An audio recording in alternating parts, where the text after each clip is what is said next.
So first of all, what brings you to La Crosse today?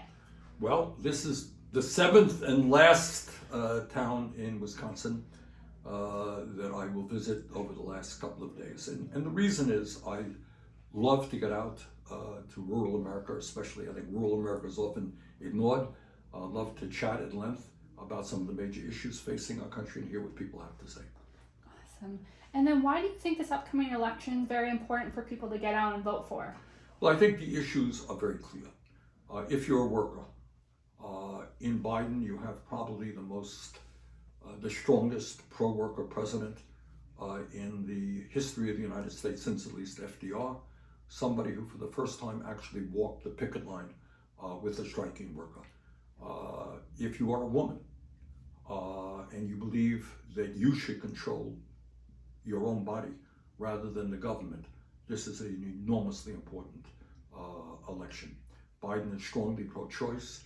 Trump is proud to have appointed members to the Supreme Court who overturned Roe v. Wade. And lastly, if you are a young person or anybody who understands that climate change is real and that we have to transform our energy system to make sure that the planet is healthy and habitable for future generations.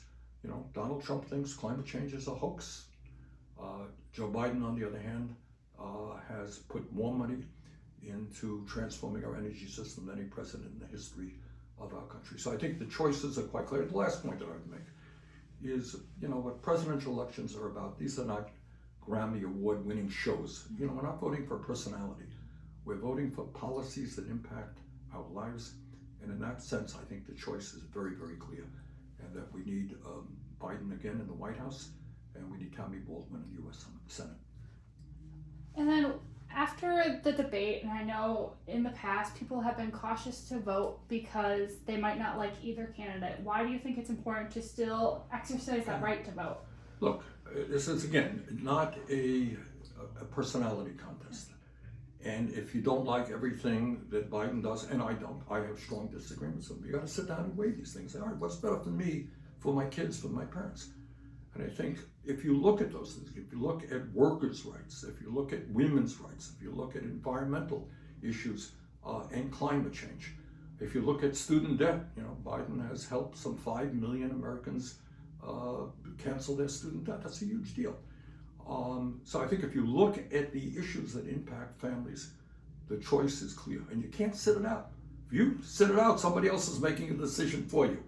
So look at what the candidates stand for, not what they say. Look at what they do and have done. You got a former president in Trump, you got a current president in Biden. Check their records, and I think you'll find Biden far preferable. Okay?